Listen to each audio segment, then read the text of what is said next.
Poor twin sisters sell lemonade to buy medicine for their sick mother. But when a young billionaire discovers who this woman really is, he's left speechless. The kitchen was quiet that Saturday morning, except for the rhythmic sound of tiny fingers drumming against the worn wooden table. Emily, who had just turned 5, was staring at the clock on the wall with an intensity that would make any adult smile.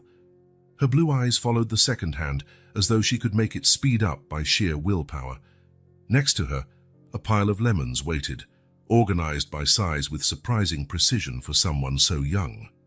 The early morning sun, still shy, came through the kitchen window and made the fruit gleam like little treasures.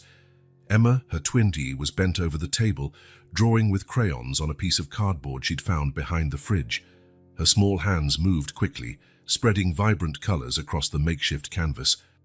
Every now and then, she blew away a stubborn strand of brown hair that kept falling over her eyes. The sound of coughing echoed down the hallway, causing both girls to freeze. It was a sound they had learned to fear in recent weeks. Deep, harsh, painful. Emily squeezed the lemon in her hand so tightly that her little fingers turned white. Emma dropped the red crayon, which rolled to the edge of the table. "Mommy needs the expensive cough syrup," Emma whispered, breaking the tense silence that followed the cough. She pushed her chair back, the wooden legs scraping against the ceramic floor and shattering the morning stillness. Emily watched her sister approach the tall cabinet, the one they both couldn't reach. "You can't climb up there," she warned, her voice low but firm. "You'll fall." "No, I won't." Emma was already pushing one of the kitchen chairs over to the cabinet. "I just want to see how much is left in the syrup bottle." Sarah appeared in the doorway of the kitchen a few seconds later, as though she'd been summoned by her daughter's silent worries. Her face was pale, with pinkish blotches on her cheeks betraying the fever she was trying to hide. Her brown hair, which she once always kept in a neat ponytail, now fell haphazardly over the shoulders of a faded blue robe. "My little early birds," she forced a smile, her voice raspy with the effort to seem normal. "What are you two up to so early?" Emma hopped down from the chair with agility, hiding her hands behind her back as if that could erase her attempt to climb the cabinet. "Nothing, Mummy. We were just organizing the lemons," Emily finished quickly, pointing to her perfectly aligned pile on the table. Sarah walked toward them slowly, one hand on the wall for support. Emily, ever observant, noticed how her mother's fingers trembled slightly against the peeling wallpaper. She also saw the deep, dark circles under her eyes, darker than the day before, and how she seemed to have to work harder to keep a smile on her face. "And why are we organizing lemons so early on a Saturday?" Sarah asked, pulling out a chair to sit. The movement, seemingly simple, left her breathless for a moment. Emma seized the opportunity, always the first to speak when she had an idea. "We want to make lemonade," she practically bounced with excitement. Emily already sorted the lemons. "Look how pretty they are." Indeed, Emily had lined up 12 lemons in 3 perfectly aligned rows on the kitchen table. Beside them, a collection of colorful plastic cups, a gift from last Christmas, waited in equally precise formation. There was also a small notebook with shaky handwriting partially hidden under a dish towel. Sarah reached out for the notebook, but Emma was faster, grabbing it and hiding it behind her back. "It's a surprise," she declared with a grin that showed the gap from her recently lost baby tooth. Inside the notebook were their secret plans, a pharmacy clipping advertising the pricey cough syrup their mother needed. The cost, circled in red ink, seemed like an impossible mountain to climb for their meager savings. "All right," Sarah relented, settling carefully into her chair, a movement Emily noted with concern. "I'll teach you Grandma's special recipe." The twins' eyes went wide with surprise and excitement. Grandma's recipe was legendary in the family, a secret passed down through the generations, which Sarah always said she'd only teach them when they were big enough. But Emily hesitated, her sense of order clashing with her excitement. "You always said it was only for when we got older." Sarah reached out, gently touching her daughter's face. Her fingers felt colder than usual, Emily noted. "Sometimes," Sarah said softly, making the girls feel a pang in their chests. "We grow up a little faster than we expected." Emma clapped her hands, dispelling the seriousness. "I'll get the water. It has to be cold, right?" "Yes, my love." really nice and cold. As Emma ran to the fridge, Emily stayed by her mother's side, her watchful eyes taking in every detail of her beloved face, the new worry lines, the way she occasionally pressed a hand to her chest, as if something hurt inside. For nearly an hour, the kitchen turned into a makeshift lab. Emma insisted on tasting the mixture with each new addition of ingredients, while Emily carefully wrote down every step in her little notebook, even though she could barely write at all. Sarah watched her daughters with a mix of pride and concern. Emma, barefoot and with sugar stains on her cheeks, waved her arms wildly as she insisted the lemonade was already perfect. Emily, wearing an apron improvised from an old t-shirt, insisted they needed to stir more. When they finally finished, the midday sun was streaming through the kitchen windows, creating golden patterns on the worn ceramic floor. The scent of fresh lemon filled the air, blended with the sweet smell of sugar and something else, perhaps hope, perhaps determination. Now it's perfect. Emma tasted the last cup they'd prepared, ending up with a lemonade moustache on her upper lip. Her eyes shone with satisfaction. Tastes just like Grandma's. Emily, always more reserved, took only a small sip before nodding in approval. Her eyes, identical to her sister's but carrying a weight no 5-year-old should bear, flicked anxiously back to their mother. Sarah tasted the lemonade, and for a moment she was transported to her own childhood afternoons. The flavor brought her back to her mother's backyard, where she'd first learned the recipe at the same age as her daughters.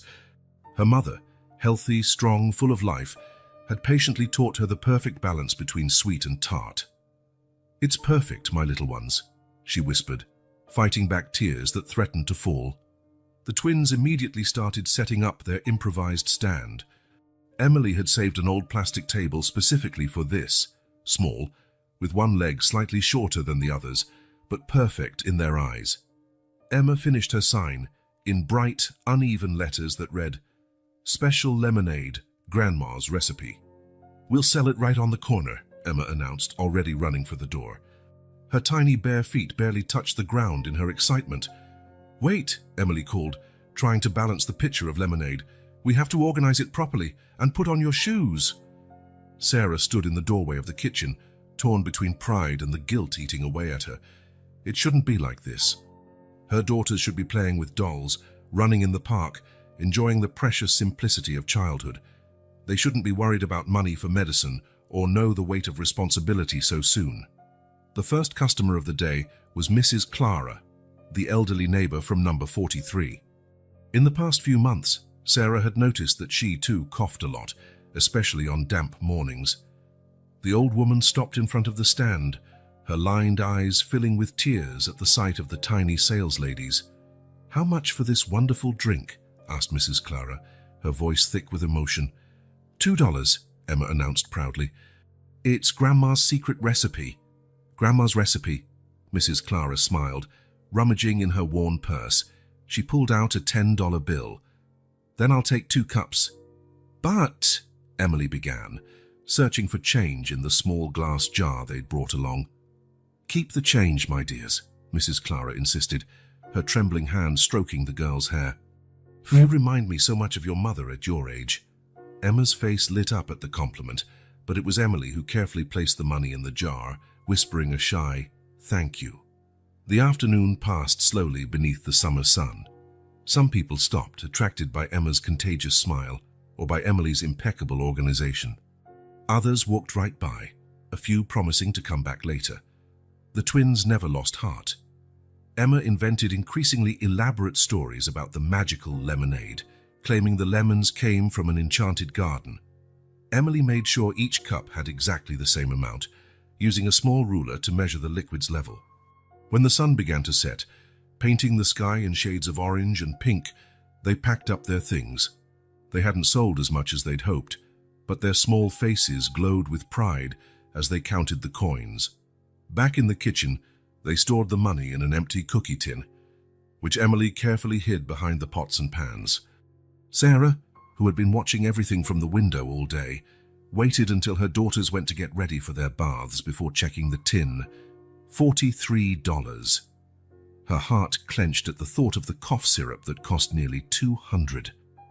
Silent tears slipped down her face as she put the tin back where Emily had left it. "Mommy," Emily's voice came from the doorway. "Don't cry, tomorrow we'll sell more." Emma appeared right behind her sister, her hair still messy from the day's adventures. "And I'll make new signs, with glitter this time." Sarah opened her arms, and her little ones ran into her embrace. The smell of lemon still clung to their hair, blending with the sweetness of childhood she desperately tried to protect. "My little warriors," she whispered, kissing the tops of their heads. "My brave little warriors." Later that night, after putting the twins to bed, Sarah returned to the kitchen. Her lifeguard uniform still hung in the high cabinet, along with the Medal of Honor she'd received years before. Her hands trembled as she touched the familiar fabric. "I used to save people," she murmured to the silent uniform, "and now I can't even save myself." The cough returned, stronger this time, and she quickly covered her mouth with a handkerchief. In the next room, her daughters slept, dreaming of lemons and coins, too innocent to fully grasp the gravity of the situation, yet too brave to give up. The uniform went back into hiding, but the medal remained on the table. In the dark kitchen, its shine felt like a promise from the past to the future, a reminder that saving lives sometimes starts with something as simple as a glass of lemonade. At the penthouse office of the Imperial Tower, the tallest skyscraper in the city, Michael Drummond stared at the projection screen in his private conference room. Red numbers blinked like warning signals he'd been trying to ignore for weeks. The wall clock read 9:15 AM, but the tension in the room felt like the end of a very long day. To his right, James Thompson nervously adjusted a navy blue tie that cost more than many factory workers earned in a month. In 20 years as an executive assistant, James had developed a sixth sense for trouble, and this morning, every instinct screamed danger. "Contamination levels are within legal parameters, sir," explained Dr. Roberts, the company's technical director, a middle-aged man gesturing with a laser pointer at complex charts in the presentation. "Technically, there's nothing illegal about our operations." Michael ran his fingers over the scar on his right arm, a gesture that had become a nervous tic over the years. The mark, a constant reminder of the day he almost drowned, seemed to tingle whenever something deeply unsettled him. And that morning, the sensation was particularly strong. "Technically," he repeated, letting the word hang in the air-conditioned room like a silent accusation. "But in practice, Dr. Roberts..." The technical director swallowed hard, his eyes instinctively seeking James's support. That was how Drummond Industries worked. When questions got too tough, everyone looked to James Thompson, the man who always knew just what to say to calm any situation. James cleared his throat, stepping in with the polished smoothness of someone who'd spent 2 decades diffusing crises. "The isolated incidents of respiratory problems in the neighborhood near the factory have no proven connection to our operations, sir. We can argue that multiple environmental factors..." "Argue?" Michael stood up abruptly, cutting the presentation short. His silhouette, thrown on the wall by the projector's light, flickered like a restless giant. "We're talking about sick people, James, real people, not numbers on a spreadsheet. People who could sue the company," James added, his professional tone masking the coldness of the words. "But don't worry, I have experience dealing with this sort of situation discreetly. I've handled similar cases at other companies." Michael's fingers returned to the scar, almost unconsciously. Memories of cold water flooding his lungs washed over him, along with the sensation of utter powerlessness. Then something else, something important that his mind kept buried, like a dream that slips away upon waking. "Continue the presentation," he ordered, sitting down again. "I want all the data, not just what makes us look good. And can someone open those curtains, please? It looks like a funeral parlor in here." James signaled, and one of the assistants hurried to open the heavy, automated drapes. Natural light flooded the room, revealing a panoramic view of the city stretching to the horizon. Far below, people looked like ants going about their lives, unaware that life-altering decisions were being made hundreds of feet above them. The meeting went on for another hour. Dr. Roberts presented increasingly complex slides, trying to show that emission levels were technically acceptable. Other executives jumped in with cost-benefit analyses, market projections, and financial impact studies. Terms like damage control, crisis management, and out-of-court settlements floated around like toxic dust. Michael watched his executives discuss compensation figures as if they were negotiating office supplies. When someone suggested outsourcing part of the production to spread out liability, his stomach turned. "Enough," he finally declared, standing up again.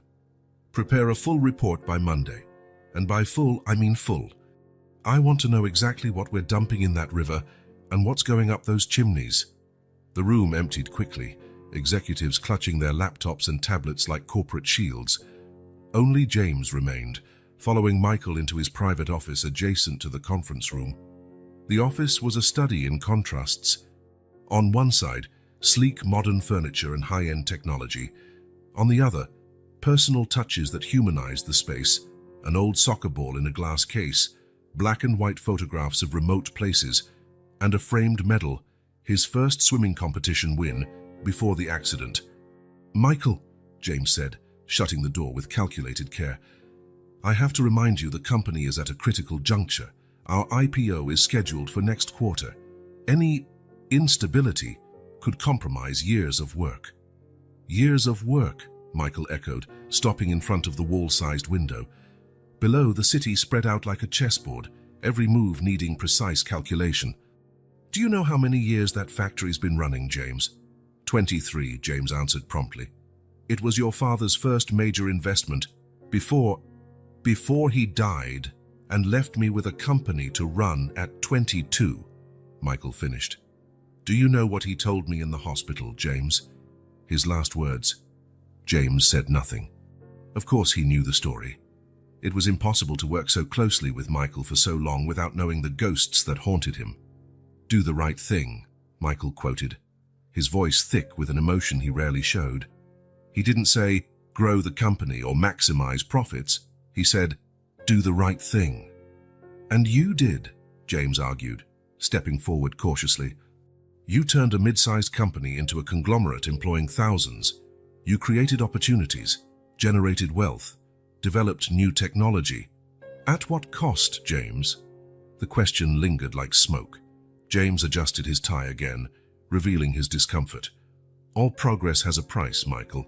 You, of all people, should know that." When I took over the company, Michael interrupted, "I promised myself I'd do things differently, that I wouldn't be just another businessman chasing profit.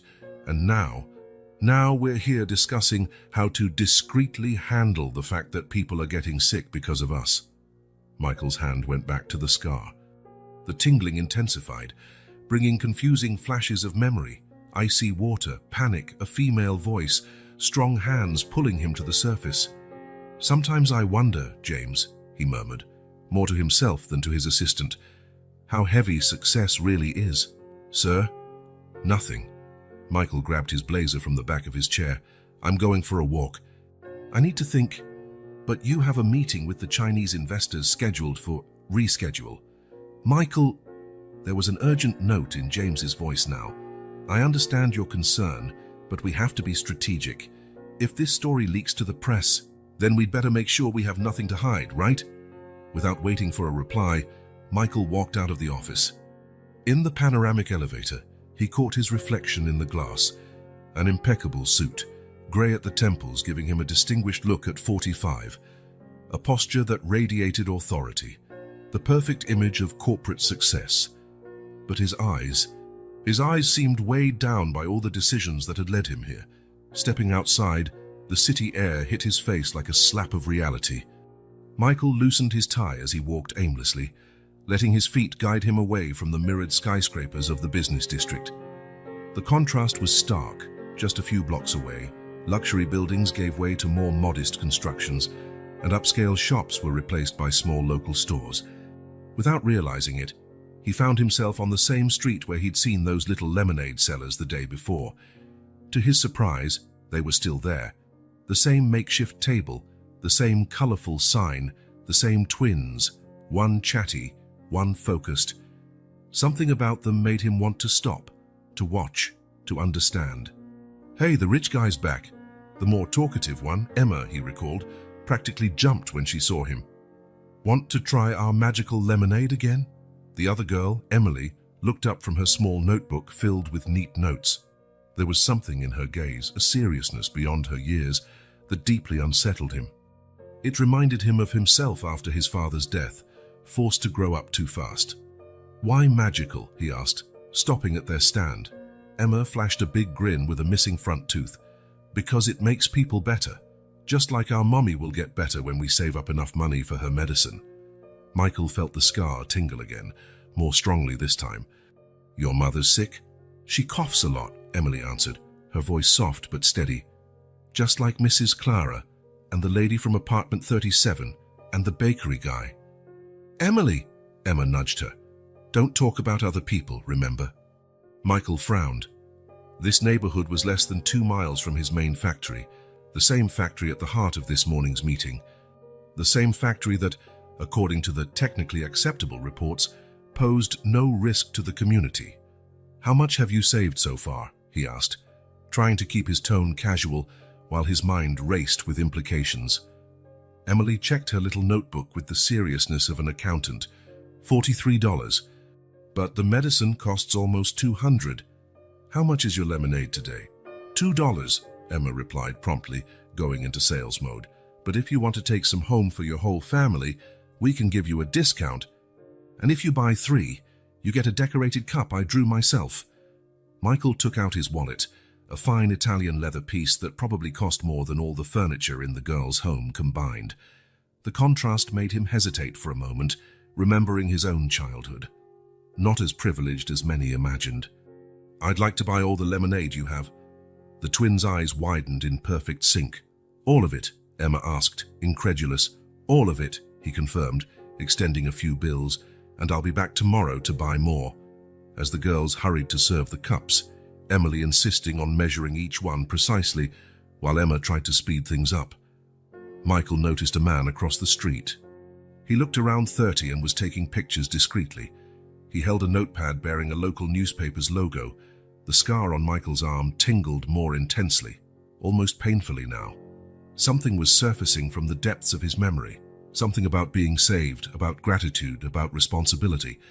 That image of icy water, the panic, and then a young woman diving in after him, a lifeguard. The images were jumbled, like a puzzle with missing pieces.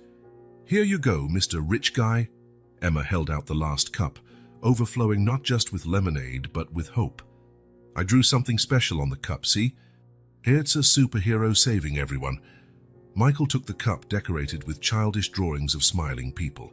In the center, a figure with a cape flew over what looked like the city, scattering hearts everywhere. The drawing was simple but meaningful, a child's pure vision of what it means to make a difference in the world. "You know the coolest thing about superheroes," Emma continued, with the unwavering innocence only children have. "They always do the right thing, even when it's hard." The words hit Michael like a punch in the gut. Do the right thing. His father's last words echoed in his mind, merging with Emma's childlike voice. He sipped the lemonade slowly, savoring the perfect balance of sweet and tart. For a moment, the weight of success on his shoulders felt a bit lighter, as if this simple drink contained something more than water, sugar, and lemons, something like redemption. "Will you be here tomorrow?" he asked, already knowing the answer. "Every day," Emma confirmed enthusiastically. "Until we have enough money for Mommy's medicine." "And after that?" Michael asked, genuinely curious. Emily looked up from her notebook for the first time since she'd started counting the money. "After that, we'll save to help Mrs. Clara, then the bakery guy, and then everyone who needs it," Emma finished, nodding firmly. Michael felt something stir deep in his chest. Not the guilt from this morning's meeting or the burden of corporate decisions, but something more essential. Perhaps it was the memory of who he'd wanted to be when he took over his father's company, before numbers and spreadsheets started obscuring what truly mattered. "Here," he said, pulling a business card from his pocket and handing it to Emily, recognizing her as the more responsible one. "If you need anything at all, call me." Emily examined the card carefully, her eyes scanning each letter of Michael Drummond, President Drummond Industries. She tucked it into the pocket of her makeshift apron as though it were a treasure. As he walked away from the lemonade stand, Michael noticed that the man with the camera was still there, now taking notes. For a moment, their eyes met, and Michael had the uneasy feeling that this wouldn't be their last encounter. Back at the office, he found James waiting with a stack of documents for him to sign.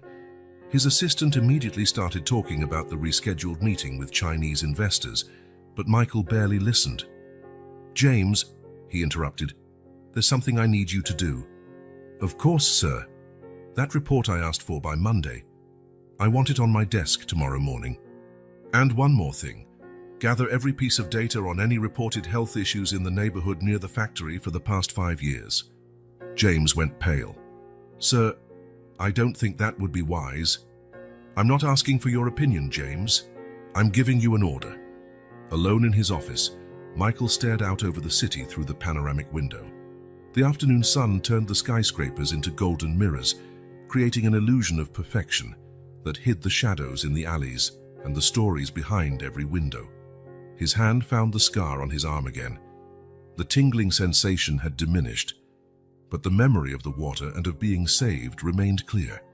There was something crucial about that memory, something connected to the present in a way he still didn't fully understand. On his desk, a stack of documents awaited his attention: contracts, reports, expansion proposals. The empire he'd built demanded constant decisions, each one carrying weighty consequences. But at that moment, all Michael could think about was the bittersweet taste of lemonade and a child's innocent words about superheroes who always do the right thing. Pedro Martinez adjusted the focus on his camera, capturing the exact moment an elderly lady covered her mouth with a handkerchief, struggling through another coughing fit. Through the lens, he noticed the curtains in the neighboring house snap shut. The neighborhood residents were becoming increasingly wary of strangers. "So, Mrs. Clara," he lowered his camera, turning his attention to his notepad, "you said your problems started how long ago?"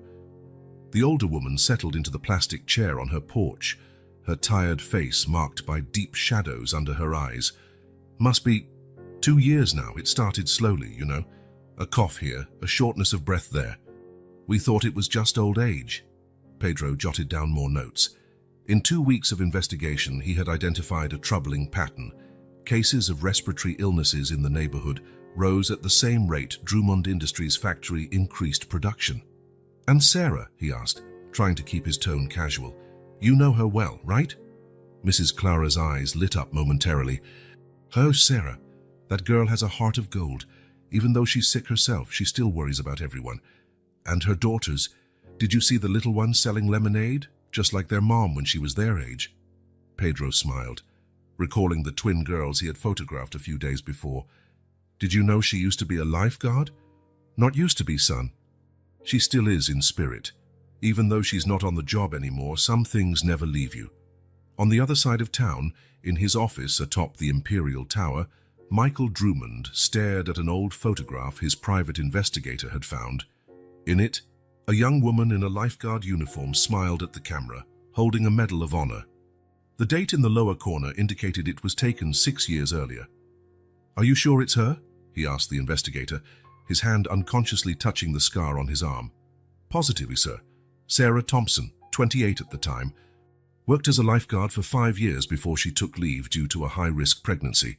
Twins." Michael leaned back in his chair, fragmented memories swirling in his mind like puzzle pieces refusing to form a complete image.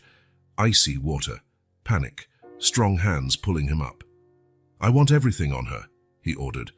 "Recent medical history, financial situation, daily routine. And above all, why she lives so close to our factory." The investigator made a note. "Sir, there's something else you should know. She's not the only one with health problems in that area. I've found records of numerous similar cases in the neighborhood." Michael felt the scar tingle again. "Keep digging. And keep this to yourself for now." Meanwhile, in the Thompsons' small home, Emma and Emily were exploring the attic in search of more lemons Sarah kept in an old wooden box. Amid the dust and old boxes, Emily found something that captured her attention. "Look," she called to her sister, holding a journal bound in faded blue leather. Emma dropped the lemons she was holding and dashed over to see what Emily had found. "What's that?" Looks like Mommy's diary. Emily blew the dust off the cover, revealing a date from 6 years ago. The sisters exchanged a look, torn between curiosity and respect for their mother's privacy. Before they could decide what to do, a newspaper clipping slipped from between the pages, fluttering gently to the floor. Emma grabbed it first. "Hey, it's the rich guy." The black and white photo showed a younger Michael Drummond, soaking wet and apparently unconscious, being carried by a woman in a lifeguard uniform, their mother, they recognized immediately. "What are you two doing up here?" The twins turned, startled. Sarah stood in the doorway of the attic, one hand on the frame for balance, her eyes fixed on the diary and the clipping. "I'm sorry, Mommy," Emily began, but Emma interrupted. "Why didn't you ever tell us you saved the rich guy?" Sarah walked slowly over to her daughters, sitting carefully on an old wooden box. For a moment, she was silent, as though deciding what to say. "Some stories," she finally said, her voice husky from constant coughing, "we keep not because they're secrets, but because it's hard to relive them." "But you're a hero," Emma protested, her eyes shining with admiration. Sarah smiled sadly. "Being a hero isn't just about one big act, my love. Sometimes it's about small acts of courage, day after day." Emily, who had been studying the photo closely, asked, "Is that why he bought all our lemonade?" "He did what?" The twins told her about Michael's visits to their stand, about how he always bought all the lemonade and promised to come back. Sarah listened in silence, her expression a complex mix of emotions. "Mommy," Emily hesitated, "tell us how it happened." Sarah picked up the diary, her hands trembling. Its yellowed pages held not just memories, but newspaper clippings, photographs, and even the ribbon from the Medal of Honor she'd received for the rescue. "It was a stormy morning," she began, her voice carrying the twins back to that day. "The sea was rough, red flags all along the beach. Back in Michael's office, the phone rang. It was James, his assistant. 'Sir, that journalist, he's asking more questions. I got access to some of what he's written and, well, he knows about Sarah.'" Michael felt his stomach drop. "What do you mean, he knows about Sarah?" "He found out about the rescue, and he's connecting the dots between the factory's location and the illnesses in the neighborhood." In the neighborhood, Pedro continued his interview with Mrs. Clara. The elderly woman was now showing him old photos of the area. "See this tree here?" She pointed to a yellowed picture. "It died 2 years ago. People say the soil got contaminated, but nobody ever really looked into it. Do you think it's connected to the factory?" Mrs. Clara coughed again before answering, "Look, son, we're not stupid. Before the factory ramped up production, nobody around here had these problems. Now, well, have you counted how many are sick on this street alone?" Pedro checked his notes. The number was frightening. On this one street, there were 12 confirmed cases of chronic respiratory issues. "Sarah is the worst off," Mrs. Clara continued, her voice dropping to a conspiratorial whisper. "She used to be strong as an ox when she worked as a lifeguard. Now she can barely climb the stairs without losing her breath." In the Thompsons' home, Sarah finished telling her daughters about the day of the rescue. Emma clung to every word, while Emily asked precise questions about specific details. "And he didn't even recognize you?" Emma asked, incredulous. Sarah shook her head. "He was unconscious when I pulled him out of the water. By the time he woke up in the hospital, I was already gone. I never cared for public recognition. But the medal," Emily pointed to the gold ribbon now resting on the diary. "The medal," Sarah smiled, picking it up carefully, "is just a symbol. Its real value is in what it represents, doing the right thing even when it's hard."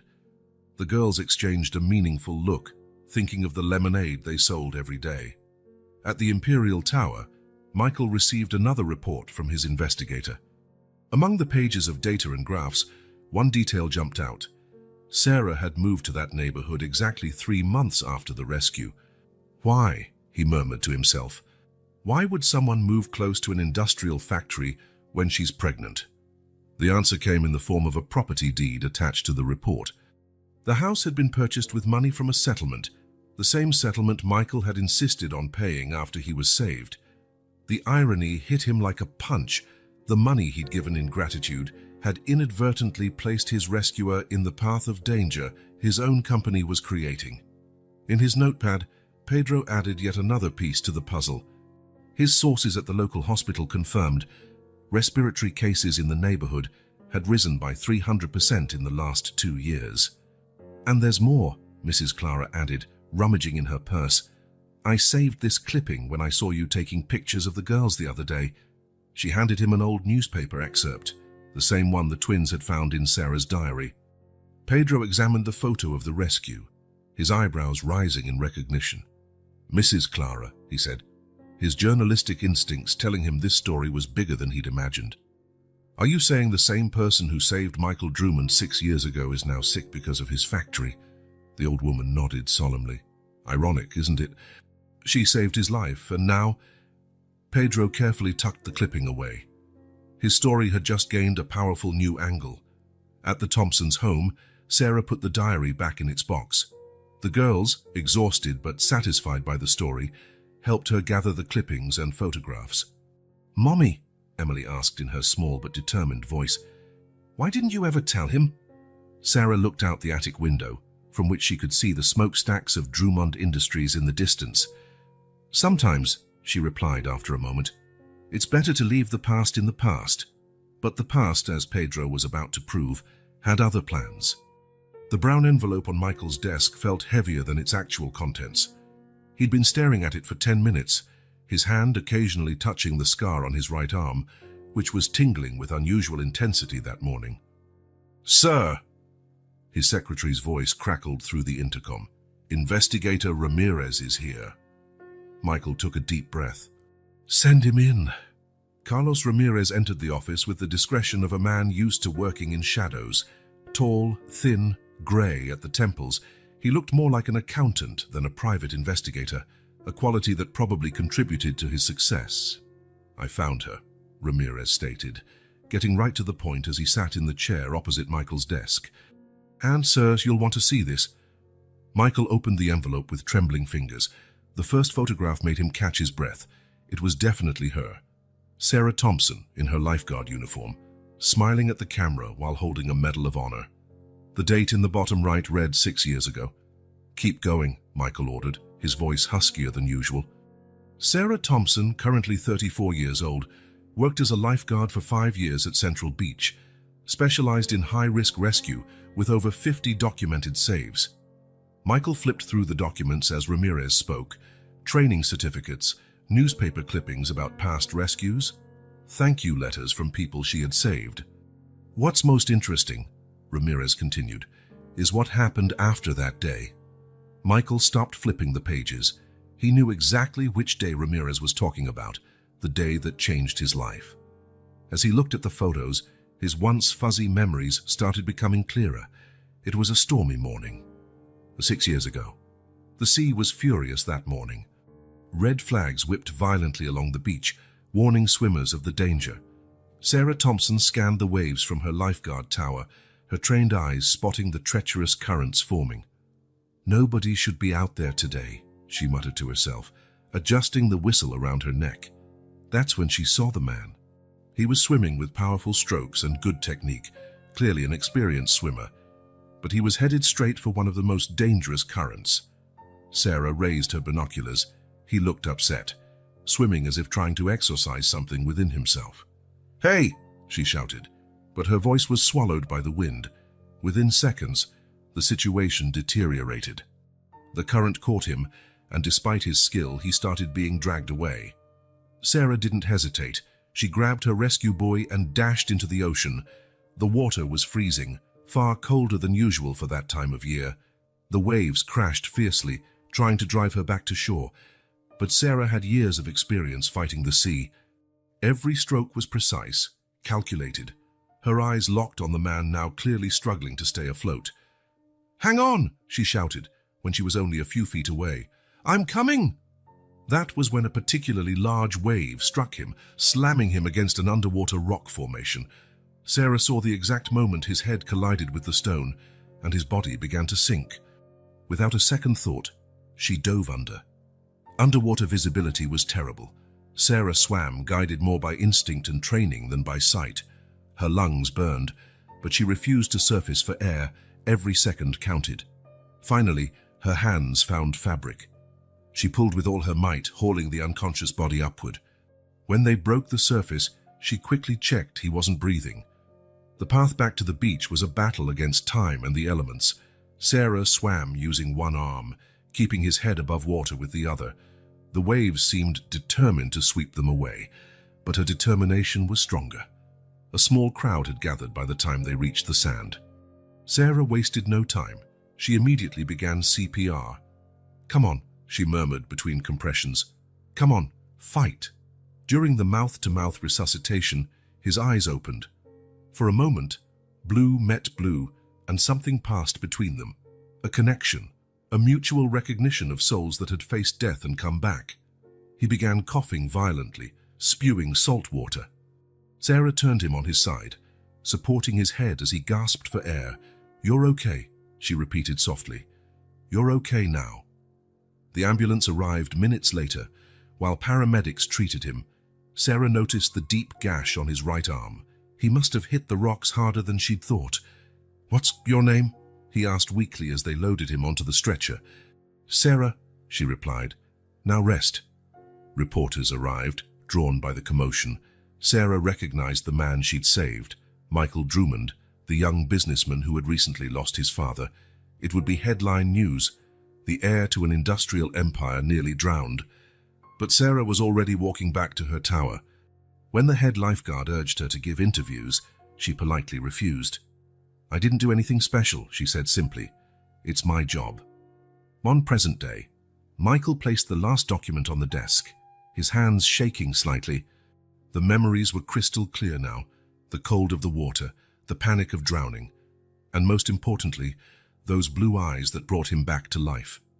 "She refused all public recognition," Ramirez explained. "The Medal of Honor was awarded only because the mayor insisted on a private ceremony. 3 months later, she discovered she was pregnant with twins and left the job." Michael picked up the photo of Sarah with the medal again. He finally understood why those 2 little lemonade sellers affected him so deeply. They were the mirror image of their mother. "Where does she live?" he asked, even though he already knew. Ramirez hesitated momentarily. "Sir, are you sure you want to know?" "Where, Ramirez?" 237 Maple Street, 2 blocks from your factory," Michael completed, feeling a chest tightening he still couldn't fully explain. "I know." Once alone, Michael opened the bottom drawer of his desk. Inside was an old folder containing clippings from that day's news. He had never known the full name of the lifeguard who saved him. The articles only referred to the lifeguard who prefers to remain anonymous.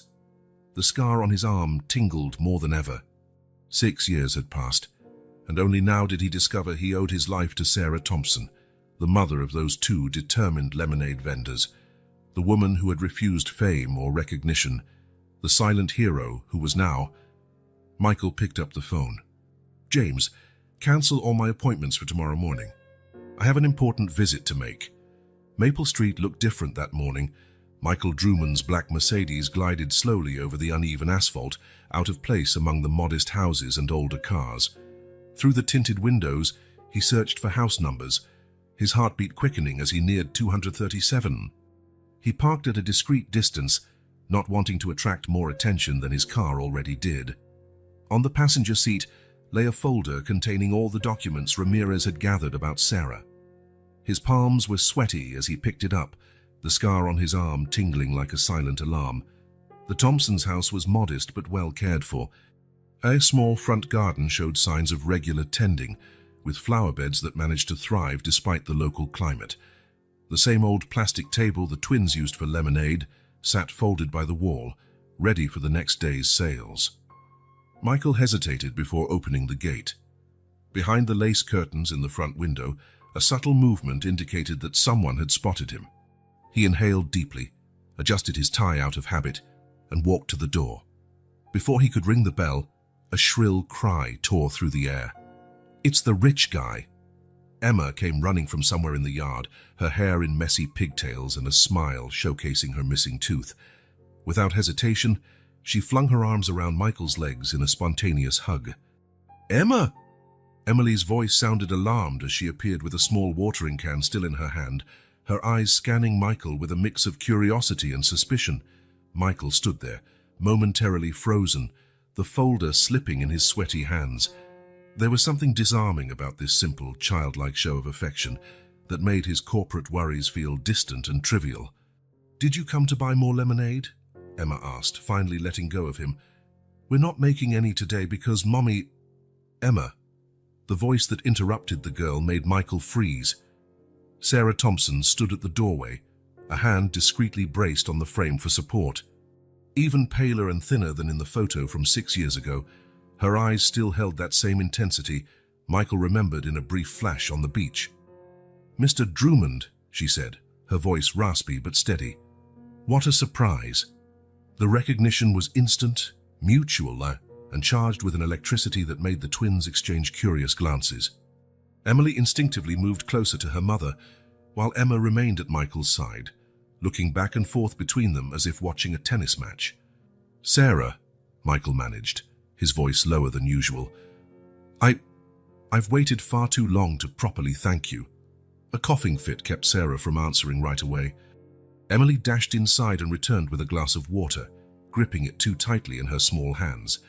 Across the street, partially hidden behind a tree, Pedro Martinez focused his professional camera, capturing every moment of the encounter. His journalist instincts told him he was witnessing something important. "Come in," Sarah finally said, after catching her breath. "It's not polite to leave a guest on the doorstep." The Thompsons' living room was small but welcoming. Photos of the twins at various ages lined the walls, along with seaside landscapes Sarah had taken during her lifeguard days. On a modest shelf, her Medal of Honor sat beside a framed photo of a beach at sunset. "Mommy," Emma couldn't contain her excitement. "Tell him about the magical lemonade." "Emma," Emily tried to hush her with a meaningful glance. "It's all right," Sarah smiled faintly, settling into her favorite armchair. "Mr. Drummond has probably figured out by now that my daughters are very persistent salespeople." Michael remained standing, the folder clutched in his hands like an anchor to reality. "Please, call me Michael. And yes, they are quite extraordinary." "Just like you," Emma declared proudly. "We found the pictures in the attic yesterday, the ones from the day you saved Mr. Michael." Sarah paled slightly but maintained her composure. "Emma, why don't you and your sister go make some lemonade for our guest?" "But," Emma began to protest, only to have Emily tug her hand insistently. "Come on," the more cautious twin insisted. "We still have to water the flowers in the backyard." When they were alone, the silence between the adults was almost palpable. Michael finally sat down, placing the folder carefully on the small coffee table. "You disappeared from the hospital," he began. "When I woke up, no one could tell me your full name." "I don't like attention," Sarah answered simply. Another coughing fit rattled her, stronger this time. Michael moved instinctively to help, but she raised a hand to stop him, pride and gratitude flickering in her eyes like clashing waves. "Why now?" she asked, once she regained her composure. "Why? After 6 years?" Michael opened the folder, revealing photographs and documents. "Because I just found out that the woman who saved my life is the mother of 2 little lemonade sellers who've been trying to buy you medicine." Sarah studied the documents without changing her expression. "You hired a private investigator." "Yes." "Why?" The question hung in the air like smoke. Outside, they could hear the twins chatting about the perfect amount of sugar for lemonade. "Because I needed to understand," Michael said after a pause. "I needed to understand why 2 5-year-olds are selling lemonade to buy medicine, when their mother is the same person who didn't hesitate to dive into a raging sea to save a stranger." Sarah's eyes welled with tears. She refused to let fall. "A lot can change in 6 years, Mr. Drummond." "Michael," he corrected gently. "Michael," she allowed. "What exactly do you want?" Before he could answer, the twins returned, carrying a tray of lemonade cups.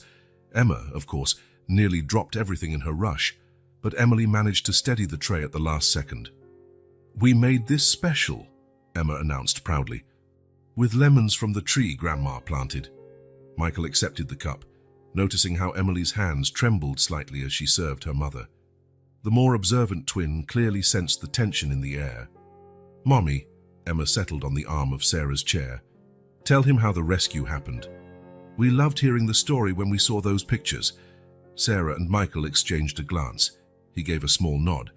"Well," Sarah began softly, "it was a stormy morning." As Sarah recounted the events of that day, Michael watched the twins' reactions. Emma drank in every word with absolute awe, her eyes shining with admiration for her mother. Emily, on the other hand, alternated her gaze between her mother and Michael, as if trying to piece together a complex puzzle. Across the street, Pedro kept taking photos. Through his lens, he caught Sarah pausing her story to cough, Michael's instinctive movement to help, and the worry in the twins' eyes. The story was cut short by a commotion outside. Mrs. Clara, the elderly neighbor, was having one of her worst coughing fits. Her son supported her as she struggled to breathe. Emily rushed to the window, her little face etched with concern. "It's just like you, Mommy," she whispered, more to herself than anyone else. Michael noticed her words, his eyebrows knitting in thought. His phone buzzed in his pocket, likely James Dools with another urgent factory update. "Sarah," he began, but Emma interrupted him. "You can help, right?" the girl asked with the unfiltered innocence of a child. "You're rich, and rich people help others, don't they?" "Emma," Emily and Sarah said at the same time. "But it's true," Emma insisted. "I dreamed last night that the rich man, Mr. Michael, helped everyone. He was like a superhero, only in a suit." Sarah covered her face with her hands, clearly embarrassed. "I'm sorry," she mumbled. "Kids." "No," Michael interrupted gently. "She's right. I can help. I want to help." "I don't need charity," Sarah responded automatically, her years of pride and independence shaping her reply. "It's not charity," Michael insisted. "It's giving back, for something I never properly thanked you for." Another coughing fit shook Sarah, stronger than the last. Emily was already dashing for water again, her small legs moving with the urgency of someone all too familiar with this routine. Outside, the activity was intensifying. Neighbors left their houses, drawn by the sight of the luxury car and swirling rumors of the rich man visiting the Thompsons' home. Pedro seized the moment to interview some residents. Opinions were divided. Some saw Michael's presence as a beacon of hope. Others eyed him with distrust. "Isn't he the guy who owns that factory?" one woman asked suspiciously. "But if he's here, maybe it's because he wants to help," another resident countered. Inside the house, the tension was palpable. Sarah sipped the water Emily brought in small gulps, her hands trembling. Michael waited respectfully, his gaze drifting across the family photos on the wall, snapshots of a life that, he was beginning to see, was far more complicated than he'd imagined. "Why didn't you ever look for help?" he finally asked. Sarah set down the empty cup. "Some people," she answered after a moment, "would rather be the one helping than the one who needs help." Emma, who had been unusually quiet, suddenly grabbed Michael's hand. "But Mommy always says being strong means knowing when to ask for help. That's what she said when I couldn't tie my shoes." Emily, from the other side of the room, rolled her eyes at the simplicity of her sister's comparison. Yet there was a profound truth in Emma's childlike logic. Michael felt his phone buzz once more. This time it was a text from Ramirez about the reporter Pedro's ongoing story. Time was running out. "Sarah," he tried again, "please, let me help. Not out of pity, not out of guilt, but because it's the right thing to do." The words echoed in the small living room. "The right thing," Sarah repeated softly, her eyes flicking to the medal on the shelf. Before she could reply, the wail of a siren cut through the air. An ambulance pulled up in front of Mrs. Clara's home. Her son waved frantically for the paramedics. Emily clutched her sister's hand. Even Emma, normally so talkative, fell silent as they watched through the window. Sarah rose with difficulty, walking over to see her friend and neighbor being loaded into the ambulance. Her face was even paler than before, and Michael noticed how she discreetly leaned on the furniture for support. "Mommy," Emily said quietly, "you need to go to the doctor too." "Yes," Emma agreed, tears glistening in her eyes. "Please." Michael stayed silent, recognizing this as a pivotal moment between mother and daughters. His phone vibrated yet again, likely James, with more factory news. Sarah looked at her daughters, the medal on the shelf, then at Michael and finally at the ambulance pulling away, siren blaring into the morning. She began, only to be interrupted by another coughing fit. This time, when Michael moved to help, she didn't stop him.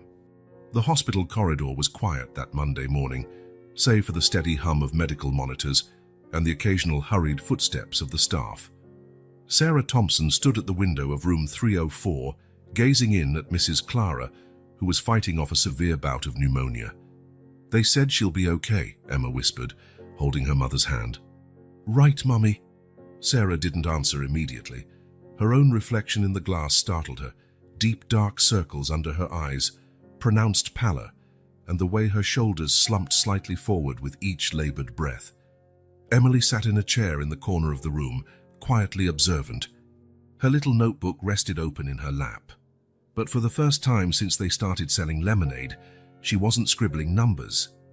The sound of confident footsteps announced Michael's arrival even before he appeared at the door. He'd been coming every day since Mrs. Clara was admitted, always at the same time, always with his leather portfolio. "How is she?" he asked softly, stopping beside Sarah. "Stable," Sarah replied, her voice hoarse. The doctor said if she had waited any longer, there was no need to finish the sentence. They all knew that delaying proper treatment had nearly cost Mrs. Clara her life. "Sarah," Michael began, but she was cut off by another coughing fit.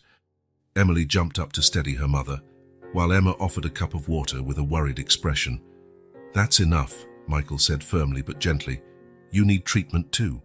Sarah straightened her shoulders, ready to protest as she had been doing for days.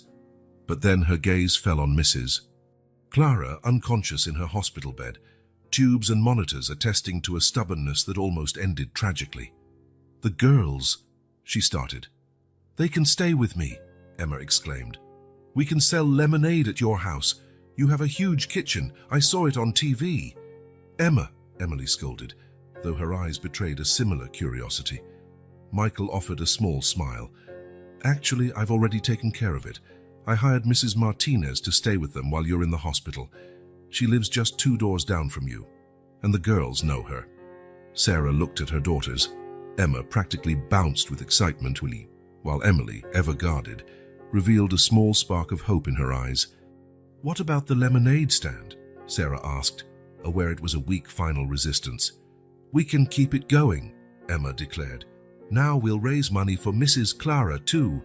Emily nodded solemnly. "And we can use the money we already saved to buy flowers for your hospital room, Mommy." Sarah felt the tears she'd been holding back for days finally slip free.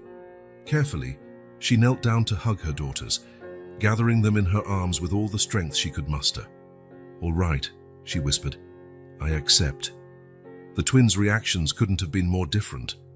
Emma jumped and clapped, already chattering about how to decorate her mother's hospital room, while Emily silently hugged Sarah tighter, tears soaking her mother's shirt. Michael watched them with a lump in his throat, his hand unconsciously touching the scar on his arm. That was when he noticed some movement down the corridor, a man with a professional camera trying to snap photos through the slightly open door. "Excuse me," Michael said, stepping out into the hallway to follow the photographer to the elevator. "Mr. Drummond."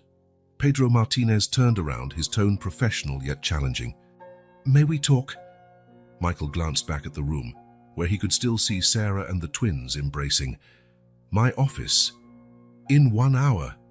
In the luxurious top-floor office of the Imperial Tower, James Thompson paced nervously while Michael looked out at the city through the panoramic window. "He has evidence, Michael," James warned. "Photos, statements, soil analyses. If this story breaks—" "What do you suggest?" Michael asked, though he already knew. "Leave it to me." James straightened his tie, a habitual gesture whenever he was about to propose something morally questionable. "I can make this story disappear. It wouldn't be the first time." "No," Michael cut in firmly.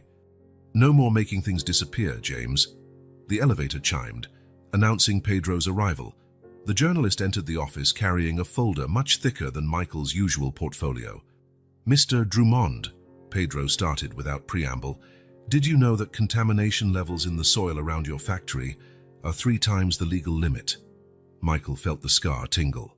Show me. Pedro spread documents, photos, and charts across the meeting table. James moved to intervene, but Michael held him back with a gesture. Here, Pedro pointed to a chart. Cases of respiratory illness in the neighborhood skyrocketed exactly 2 years ago, the same time your factory boosted production. Michael examined the evidence in silence. His mind kept drifting to Sarah, the twins, Mrs. Clara, to all the people in that neighborhood who, he was beginning to suspect, were paying the price for his company's success. And this, Pedro continued, placing a photo on the table, is especially interesting. It was a picture from the day of the rescue. A younger, healthier Sarah performing mouth-to-mouth on Michael, next to a recent photo of her in the hospital, visiting Mrs. Clara. The woman who saved your life, Pedro said gently, is now dying because of your factory. The statement hit Michael like a punch to the gut. James immediately launched into legal talk about defamation and lawsuits, but his voice sounded distant. Michael turned back to the window, eyeing his factory's smokestacks in the distance. The smoke that once symbolized progress now appeared far more ominous. When do you plan to publish? He asked, not turning around. Tomorrow, Pedro replied. Unless I shut the factory down, fire hundreds of employees. Unless you do the right thing, Pedro corrected. For you know what needs to be done, Michael finally faced the journalist. Yes, I do. Back at the hospital, Michael found Emma and Emily in the corridor, sharing a pack of cookies. She's asleep, Emily told him before he could ask. The nurse said it's the new medicine. You look sad, Emma observed with the directness of children. Want a cookie? It always cheers me up. Michael accepted the offered cookie, sitting between the twins on the hallway bench.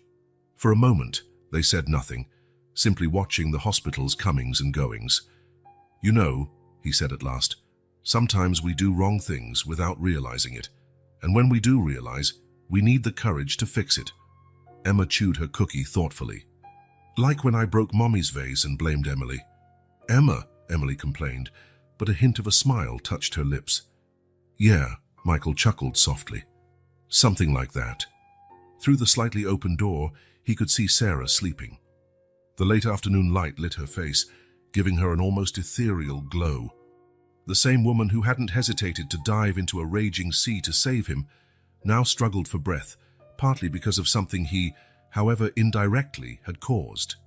His phone buzzed, another urgent factory report. But for the first time in a long time, Michael knew exactly what he had to do. The decision, he realized, was not really about helping Sarah. It was about doing the right thing, even when it was difficult, even if it cost a lot, even if it meant facing painful truths about himself and the empire he had built. After all, as Emma had told him days ago, superheroes always do the right thing, even when it's hard. Thursday morning started like any other in room 304 of St. Andrew's Hospital.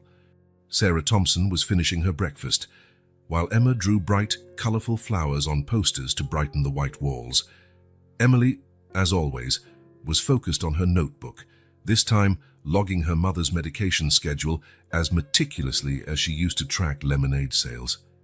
The sound of hurried footsteps in the corridor was the first sign something was different.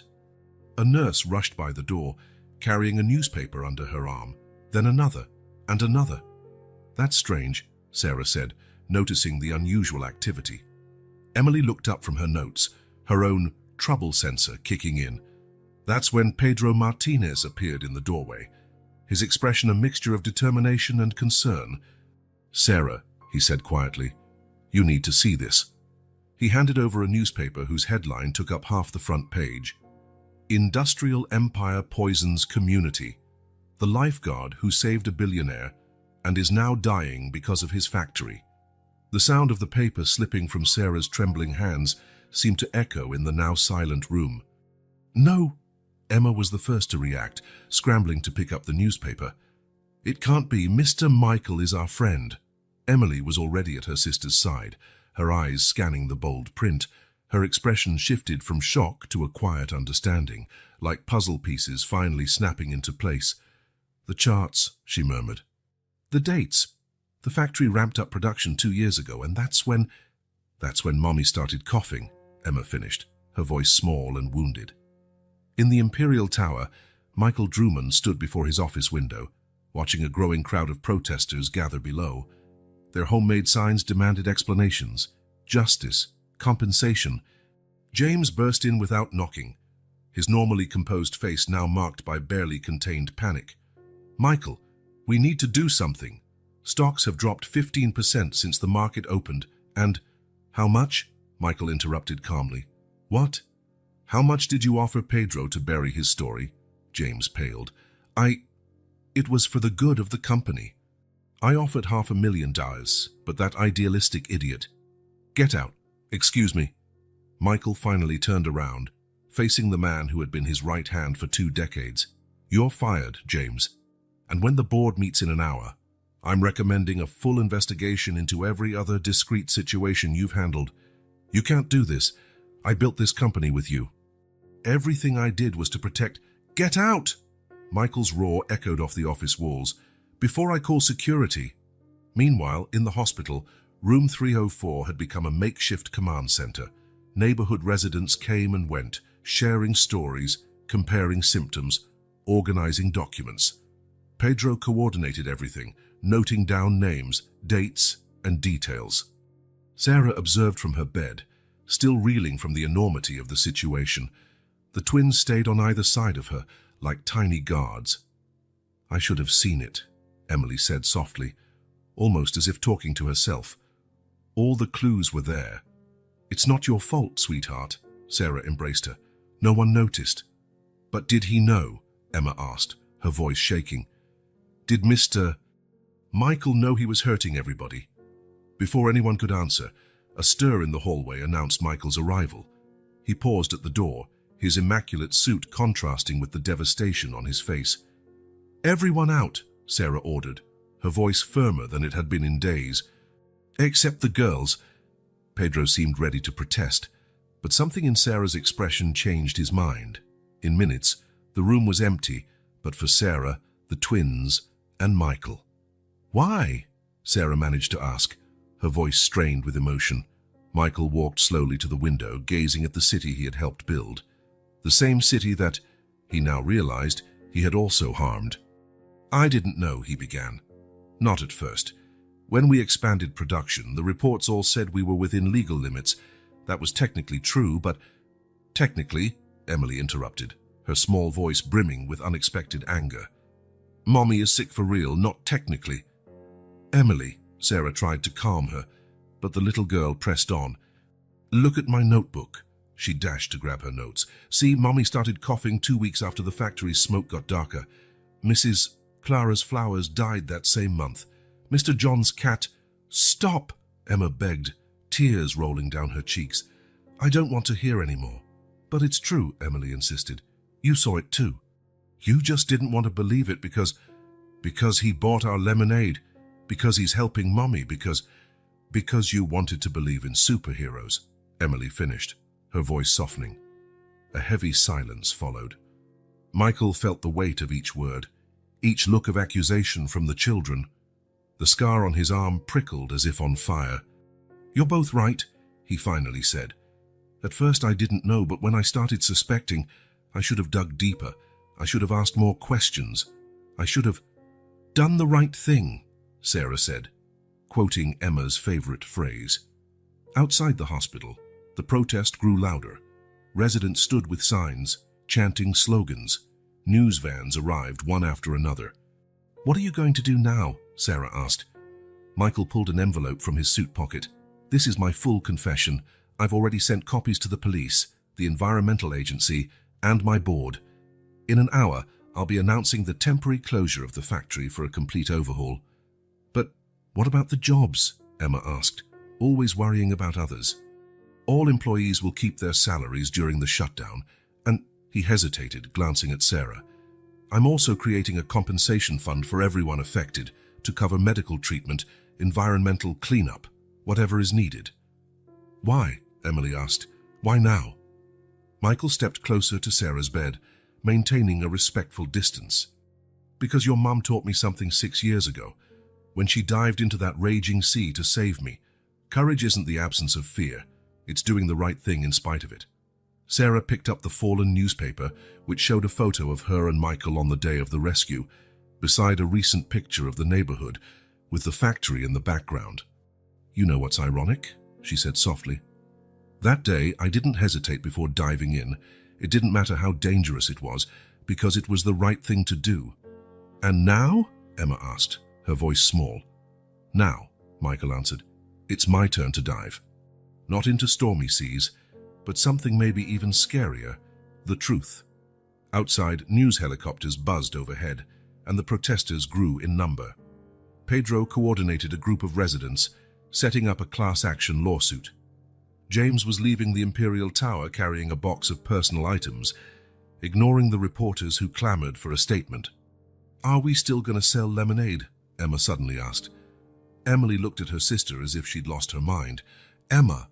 "No, I'm serious," Emma insisted. "Now more than ever, people need help. We can use the money to help everyone who's sick, not just Mommy." Sarah felt tears in her eyes, not of sadness or anger, but of pride. Her daughters, each in her own way, displayed a wisdom beyond their years. "Emma's right," Emily agreed after a moment of thought, "but we'll need a bigger table and more lemons." "And a new sign," Emma added, excited again. "Maybe lemonade of hope this time." Michael watched the twins, amazed by their ability to find light in the darkest moments. His phone vibrated constantly, no doubt panicking board members, angry shareholders, desperate PR teams. But at that moment, something far more important was happening in that hospital room. A lesson in forgiveness, responsibility, and starting over, taught by two 5-year-olds who still believed in the power of a cup of lemonade to change the world. "Sarah," Michael said quietly, "I know I don't deserve your forgiveness, but I promise I'm going to make this right, not out of obligation, not out of guilt, but because it's the right thing to do," Emily and Emma said in unison. Sarah looked out the window, where she could see the factory's smokestacks in the distance, the same smokestacks that had slowly poisoned her community, but she could also see people gathering below, united by a common purpose, neighbors helping neighbors, strangers offering support, a community growing stronger through adversity. "You know what I learned as a lifeguard?" she said softly after a long pause. "Sometimes, when someone's drowning, their instinct is to fight whoever's trying to help. Fear does that. But if you stay calm, if you show you really are there to help, they stop fighting," Michael finished, remembering that fleeting moment of connection during his own rescue. "Yes," Sarah nodded. "And only then can the real rescue begin." Emma timidly reached for Michael's hand. "You can still be a superhero," she said, with that childlike sincerity that melts any adult's defenses. "But you gotta do it for real now, not just in my dreams." Emily rolled her eyes, but a small smile played on her lips. "Superheroes aren't real, Emma." "They are too," Emma protested. "Mommy's one. She saved Mr. Michael, remember?" "Saving people is more complicated than that," Sarah interjected gently. "Sometimes it means diving into a raging sea. Sometimes it means admitting your mistakes and fixing them. And sometimes it means selling lemonade," Emma declared proudly. The roar of another news helicopter filled the air. The crowd outside had grown. It was time. "I have to go," Michael said, straightening his tie. "There's a press conference waiting." "What are you going to say?" Emily asked, her persistent skepticism tempered by a flicker of hope. Michael looked at each person in the room: Sarah, who had saved him twice now; Emily, whose wisdom belied her age; Emma, whose unwavering faith in people never wavered. "I'm going to tell the truth," he replied simply. "All of it." As Michael left, the twins ran to the window to watch him face the waiting throng of reporters and protesters. Emma squeezed Emily's hand. "He's going to do the right thing," she said with conviction. Emily squeezed back. "This time, I think he really will." Sarah watched her daughters, feeling a tumult of emotions: pain for all her community had suffered, anger at the negligence that caused it, but also a strange sense of hope. Because sometimes, as Emma always said, real heroism begins with something as simple as a cup of lemonade. And sometimes, as Emily wisely understood, The biggest changes happen when we stop fighting against the truth and start facing it head-on. Outside, Michael Drummond walked toward the microphones, ready for his own kind of dive into turbulent waters. The scar on his arm tingled. No longer just a reminder of guilt, but a call to action. It was time to do the right thing. The press conference that followed became part of the city's history. Michael Drummond, the powerful businessman, admitted every wrongdoing of his company, took personal responsibility, and announced a comprehensive plan of reform and reparations. Back in the hospital room, Sarah and the twins watched everything on TV. Starting today, Michael's voice rang out clearly through the speakers. Drummond Industries will begin the largest environmental restructuring this city has ever seen. The factory will be temporarily closed for a complete modernization. All employees will keep their jobs and salaries during this period. Emma squeezed Emily's hand as they watched. Sarah noticed how her daughters, so different in so many ways, were absolutely united at that moment. In addition, Michael continued, we are establishing a compensation fund for everyone affected. Full medical coverage, neighborhood environmental recovery, and support for families will be our top priorities. He's doing what we do, Emma squealed, helping everyone, not just one person. Emily nodded silently, but a faint smile curved her lips. Finally, Michael concluded, looking straight into the camera as if he could see right into room 304. I want to say something to the woman who saved my life 6 years ago. Sometimes we have to drown in our own lies before we can be truly saved. Thank you for teaching me that twice. When the broadcast ended, the room fell silent for a moment. Emma spoke first, as always. Mommy, tomorrow can we make lemonade again? I think a lot of people need a glass of hope right now. Sarah hugged her daughters, feeling, for the first time in a long while, like she could breathe a bit easier. Yes, my love. Tomorrow we'll make lots of lemonade. And this time, Emily added, already pulling out her notebook for calculations, we'll need a much bigger table.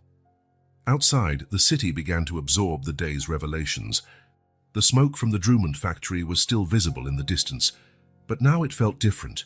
Not just a threat, but a reminder that the greatest transformations often start with the most painful truths. And at a small plastic table in front of a modest home on Maple Street, 2 6-year-olds would go on trying to change the world, one cup of lemonade at a time. The old Drummond Industries boardroom had been repurposed. Gone was the imposing mahogany table, replaced by several smaller tables arranged in a circle, where executives once discussed profits and goals. Now neighborhood residents met to decide their own future. Sarah Thompson presided over the newly formed Community Health Committee. Still wearing a small portable oxygen mask, she led the discussions with the same resolve she once used to face the ocean waves. The latest test results look promising, she said, pointing to graphs projected on the wall. The new filtration technology has reduced emissions by 80% in the first 2 weeks. In one corner of the room, Emma and Emily had set up their now famous lemonade stand, decorated with photos of the community and colorful posters advertising a big charity event they were helping to organize. We need more cups, Emma whispered to her sister, eyeing the growing number of people entering the room. Emily checked her trusted notebook, upgraded to a tablet these days. Already ordered 1,000 more, biodegradable, just like Mr. Michael suggested. Change at Drummond Industries was not just for show. Michael had overhauled every aspect of the company, starting with its governance structure. A community board now had veto power over any decision that might impact public health or the environment. The new respiratory treatment wing at the hospital is almost done, one committee member reported. The compensation fund has already covered medical treatments for 87% of affected residents. Outside the building, huge machines were working to clean up the contaminated soil. It would be a long process, but the first signs of recovery were visible. Tiny wildflowers were beginning to sprout in areas that had seemed dead for months. Look at that, Emma exclaimed, running to the window. The flowers are coming back. Emily followed more cautiously, tablet in hand. Right where we started treating the soil 3 weeks ago, she noted, ever precise in her records. The door to the room opened, and a wave of joy spread through the attendees. Mrs. Clara entered, leaning on a cane but smiling brightly. It was her first public appearance since being released from the hospital. "Mrs. Clara," the twins cried, rushing to hug her.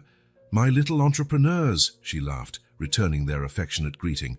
"I came for my daily dose of magical lemonade."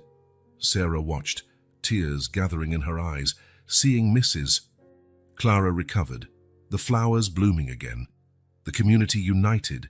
These were small miracles accumulating one day at a time. Michael stepped in shortly after, carrying a folder of the latest environmental reports. Unlike his past imposing presence, he now dressed more casually and made sure to join in the community meetings personally. "Mrs. Thompson," he greeted Sarah formally, respecting the distance she maintained. "The engineers finished testing the new filtration system. Would you like to review the results?" "Sure," Sarah nodded. Emily, can you—" "We'll handle the meeting," Emma piped up immediately. "I already have the agenda organized." Emily held up her tablet. The twins' growth was as remarkable as that of the community. Emma was still the same burst of energy, but now she focused it on organizing community activities. Emily remained meticulous, using her methodical nature to ensure every aspect of the recovery was documented and monitored. In an adjoining room, Sarah and Michael pored over the reports. The air between them was still taut, but different now. No longer brimming with anger or guilt, but the tension of two people learning to work together despite a complicated history. "Contamination in the groundwater has dropped 60%, Michael pointed out on a chart. "But it's still not enough." "No," Sarah agreed, adjusting her oxygen mask. "But it's a start." Back in the main room, the twins ran the final prep for the weekend's charity event. It would be a massive community celebration with music, food, and, of course, lots of lemonade. "We could make a special lemonade in honor of Mrs. Clara," Emma suggested, her eyes bright with creativity. "With honey and ginger," Emily added pragmatically. "Good for the throat." Mrs. Clara, now head of the Senior Support Subcommittee, beamed at the idea. "You two are angels," she said, her voice trembling with emotion. "You know, your lemonade kept me going in the hospital. Whenever I felt discouraged, I thought, if those little ones won't give up, neither will I." The meeting continued, with various residents sharing stories of recovery and renewed hope. One older gentleman showed photos of his garden, where plants were once again flourishing. A young mother reported that her son no longer needed an inhaler for the first time in months. Sarah took it all in with pride and gratitude. The community had not just survived the shock of the factory's wrongdoing, it had grown stronger because of it. "You know," she said quietly to Michael, still reviewing reports at her side, "sometimes I wonder if everything happened exactly as it had to." Michael looked up, surprised. "What do you mean? If the truth had come out any other way, at any other time, maybe we wouldn't have come together like this. Maybe we wouldn't have discovered our own strength." A shout from Emma interrupted them. "Mommy! Come see the poster Emily made for the event." The poster was a collaborative masterpiece. Emily had laid out the information with her trademark precision, while Emma added bright colors and whimsical drawings. In the center was an illustration of two young girls serving lemonade to a line of smiling people. The Drummond factory in the background, no longer spewing dark smoke, but blooming with flowers. "Renewal Festival," Sarah read the title out loud. "Where sour lemons become sweet new beginnings." Emma came up with that phrase, Emily explained, smiling proudly at her sister. "And Emily made all the schedules and maps," Emma added, hugging her twin. Michael watched the scene with a lump in his throat. The scar on his arm, that once torturous reminder, now felt like a symbol of transformation. "Sarah," he said gently, "there's something I'd like to show you and the girls if you're willing to come with me." The small group followed Michael to the rooftop of the building. From there, they could see the entire neighborhood, the factory, and the cleanup sites in progress. "Over there," he pointed to a plot of land near the factory, "is where we'll build the new community health center. And there," he gestured to another area, "we'll have the ecological park with native species and an environmental education lab." Emma jumped up excitedly. "Can we set up our lemonade stand in the park?" "Actually," Michael grinned, "I was thinking bigger. How about a community cafe, run by local residents, with all profits going to social projects?" Emily was already typing ideas into her tablet. "We can serve different kinds of lemonade and use local produce and—" Sarah watched her daughters plan their future, breathing in the afternoon air, clearing more every day. The oxygen mask on her face was a reminder of the past, but no longer a prison sentence. "Sometimes," she said, barely above a whisper, "redemption starts with something as simple as a cup of lemonade." From up there, overlooking the community reborn, it was impossible not to believe that sometimes happy endings begin exactly when we think all is lost. "Mommy," Emma called suddenly, "look, a rainbow!" Indeed, a rainbow arched across the sky, its colors stretching over the renovated factory like a promise that the darkest days had truly passed. Somewhere amid those colors and children's laughter, redemption found its true meaning, not in grand gestures, but in the sincerity of real change. Maple Street was buzzing with celebration on that special Sunday. Colorful streamers crisscrossed overhead, flowers adorned every corner, and the air was filled with the unmistakable scent of fresh lemons. It was the first anniversary of Renewal Day, as the community had named the date that changed everything. "Emily, we need more ice," Emma shouted, darting among the many lemonade stands that now formed a small charitable network. At 6 years old, she was still a ray of sunshine in perpetual motion. Without taking her eyes off her tablet, the modern version of her trusty old notebook, Emily responded, already taken care of.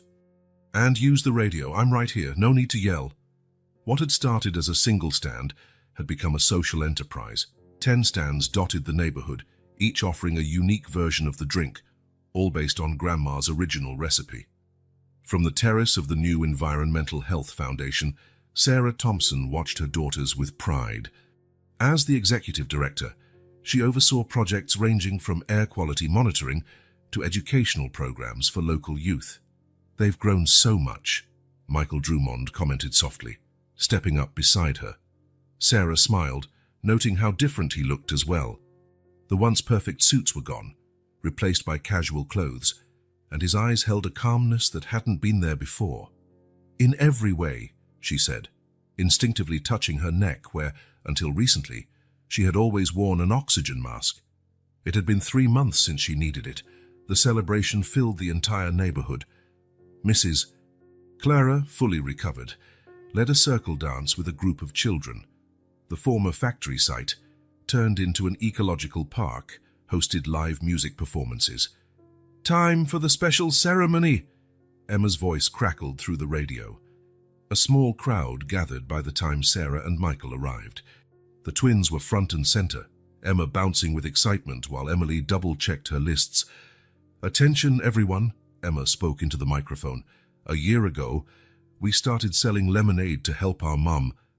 We had no idea that little stand would change more than just our lives." Emily took the mic. "Today, everyone gets a cup of our original lemonade, the very recipe our mom taught us." "But it's not just lemonade," Emma jumped in. "Every cup represents a lesson we learned." They began handing out cups, explaining their lessons. "Emma, I learned that sometimes people do bad things, but everyone deserves a second chance if they're really sorry." Emily, "And I learned that justice isn't just punishing someone who did wrong, but helping fix what was broken." Sarah felt tears welling up as she watched her daughters. Beside her, Michael looked equally moved. "One more thing," Emma announced. "We want to do a special tribute." Emily produced 2 ribbons, one gold like Sarah's rescue medal, and another green symbolizing environmental renewal. "Mom," Emily began, "you taught us that real courage means helping others even when you yourself need help." "And Mr. Michael," Emma continued, using her childhood nickname for him one last time, "you taught us it's never too late to fix a mistake." The community applauded as they handed over the ribbons. Mrs. Clara led a round of applause, and everyone raised their cups in a collective toast. The sunset bathed the sky in shades of pink and orange, a spectacle once hidden by the factory's smoke. Emily oversaw a photo exhibit documenting the neighborhood, before and after. In a quiet moment, Michael found the twins at their original lemonade stand, now preserved like a monument. "You know what's really cool?" Emma asked, offering him a cup of the original lemonade. "What?" That the story doesn't end here, Emily answered, showing him her tablet. Look how many other neighborhoods want to start their own projects. Sarah approached them with Mrs. Clara by her side. You've turned lemons into much more than lemonade, the older woman said. So you turned tragedy into hope. The night ended with the twins' final surprise, an eco-friendly light show illuminating the sky. The last projection simply read, "Sometimes love tastes like lemonade." Michael glanced at the scar on his arm, the mark that had guided him through his own redemption. It no longer tingled. Now it was just a reminder that sometimes we have to lose ourselves to find the right path. Sarah watched her daughters, Emma still bouncing with excitement, Emily taking notes until the very end. They were so different, yet so complementary, one dreaming, the other planning. Together, unstoppable. Gradually, the party wound down, but the sense of renewal lingered in the air. The lemonade stands would be disassembled only to pop up again tomorrow, carrying on their mission of spreading hope one cup at a time, because in the end, all it took were two little girls with a simple idea, a handful of lemons, and an unwavering belief that doing the right thing, even if it comes late, is always the best path forward.